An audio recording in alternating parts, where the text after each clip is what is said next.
Now that the dust has begun to settle for Resident Evil 9 Requiem, many fans have been theorizing about anything and everything that this game may potentially have to offer. And in this video, I'll be going over some of the craziest viewer theories that you guys have sent me, as well as a few others I managed to find. So guys, without further ado, let's get right into it.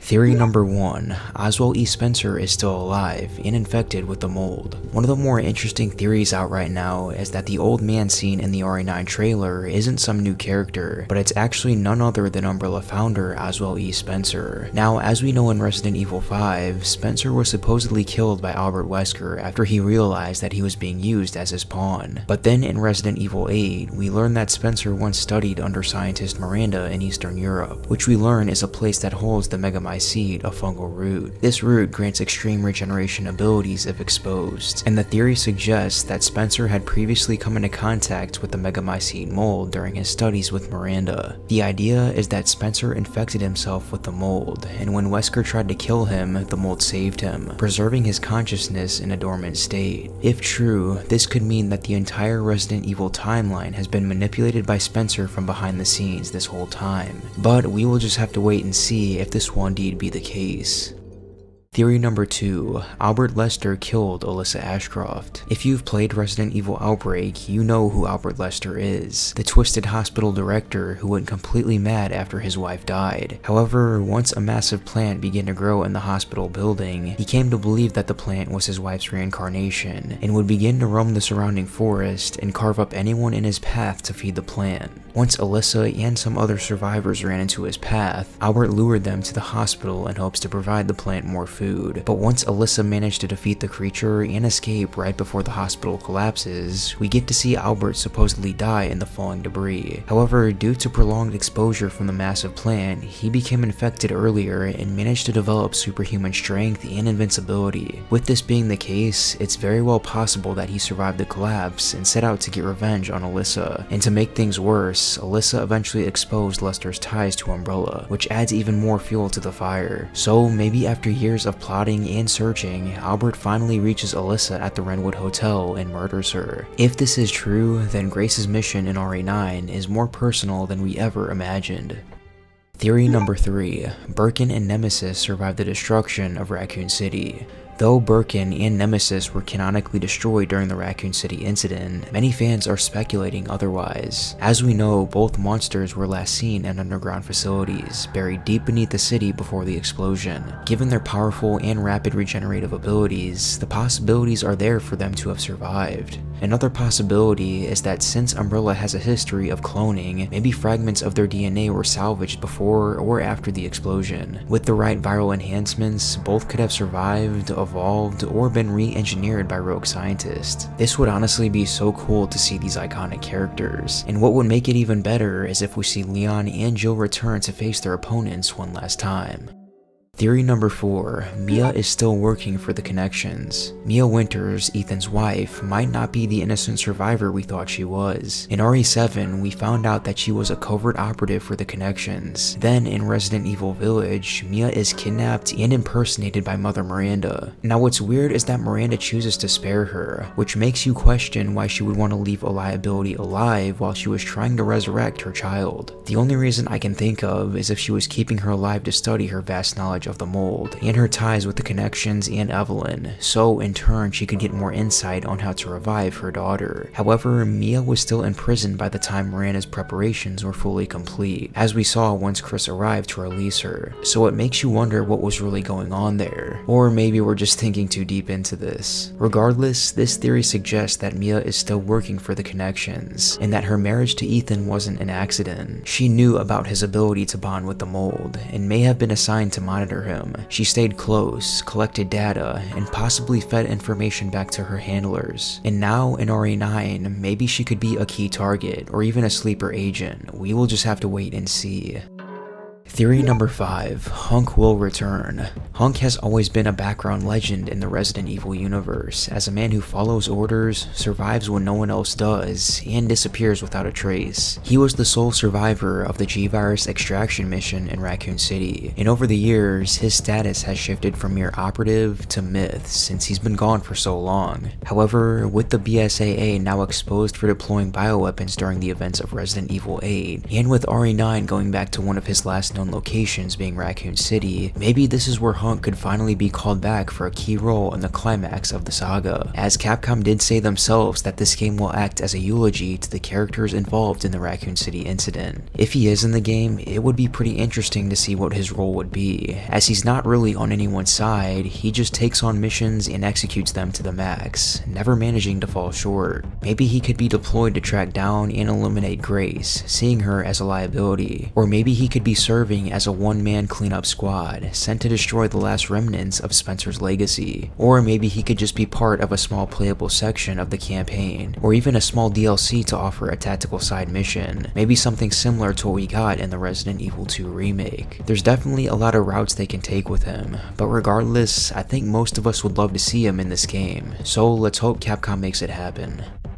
Theory number 6, Alex Wesker returns as a villain. Alex Wesker was one of the few surviving participants in Spencer's infamous Project W, which aimed to create superhumans through viral experimentation. While Albert was the most visible product of this program, Alex was the intellectual equal, and in some ways more superior. She was introduced fully in Resident Evil Revelations 2, where she conducted experiments on an island facility trying to achieve immortality through mind transfer. Her plan involved transferring her consciousness into the body of Natalia Corda, a young girl with a rare neurological profile. In that game's conclusion, her plan seemed to fail, as Alex was believed dead after mutating into a grotesque form and being defeated by Claire Redfield and Barry Burton. But what's weird is in the final scene, Natalia recites Alex's favorite quote, implying that Alex's consciousness may have succeeded in taking over the girl's mind, and that's the last we ever heard from her. The Natalia twist was never followed up in the mainline series.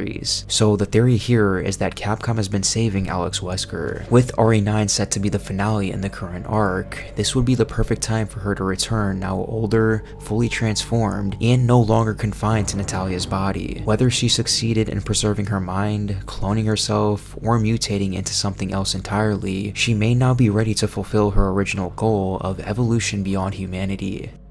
Theory number 7, the Stalker enemy is Lisa Trevor or Alyssa Ashcroft. Alright, I had to throw this one in there because it's being talked about by everyone, so I figured I'd give my thoughts on the Stalker enemy situation. One of the creepiest moments in the RE9 reveal trailer was the glimpse we saw of the chained up creature, and once Capcom showed us our first look at gameplay, we got to see even more glimpses of the creature, showing it to be super tall and hunched over, wearing torn and ragged clothing, and having legs similar to that of mythological creatures like a Wendigo or a Goat Man. But even though we saw more of the creature, it's still a big mystery that everyone has been talking about. And the two major theories that many have been mentioning is that the creature is either Alyssa Ashcroft or Lisa Trevor. For the Alyssa theory, many fans are speculating that during her investigation at the Wrenwood Hotel, she wasn't actually killed outright, but captured instead. It is then that she became the subject of horrific mold-based or viral experiments. Then she lost her humanity and became a creature bound, shackled, and driven by fragmented memory.